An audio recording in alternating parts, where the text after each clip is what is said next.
Okay, welcome to Vegas Tips and Tricks number 86. It's July the 5th. Hope everybody had a happy 4th. As I mentioned, last week was the last of our major strip or downtown properties, but we have a property I want to talk about today that's a lot of people probably think about as being on the strip, but is really, if you've ever stayed there and tried to walk back and forth, you'll know it really isn't. I'm talking about the Westgate, a property that began life way back in 1969 as the International. It was the first of the largest hotels in the world that was built by Kirk Kerkorian. And of course, it was most famous for hosting Elvis over a series of shows for a number of years. There's still a statue as you walk into what is now the Westgate.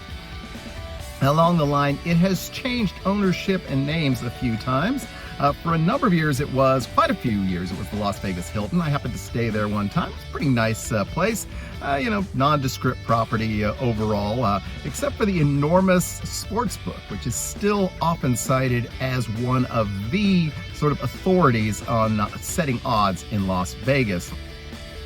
It also has a great location if you happen to be going to a convention somewhere in the area, because it's really the largest big hotel next to the convention center. And if you happen to like to ride the monorail back and forth, it has the most accessible monorail stop. As I mentioned, it's not easy really to walk from the Westgate to the Strip, but it's possible if you want to do that. After it was the Las Vegas Hilton, it became the LVH, possibly the worst name ever for a major Las Vegas casino resort. And then, a few years after that, it became the Westgate as it has remained.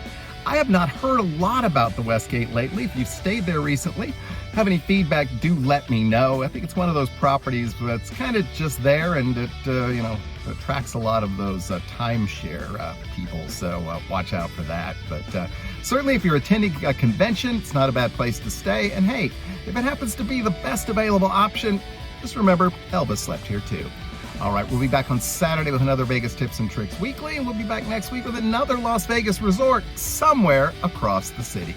Till then, I hope you have a great, lucky, and healthy week. See y'all again real soon. Bye-bye.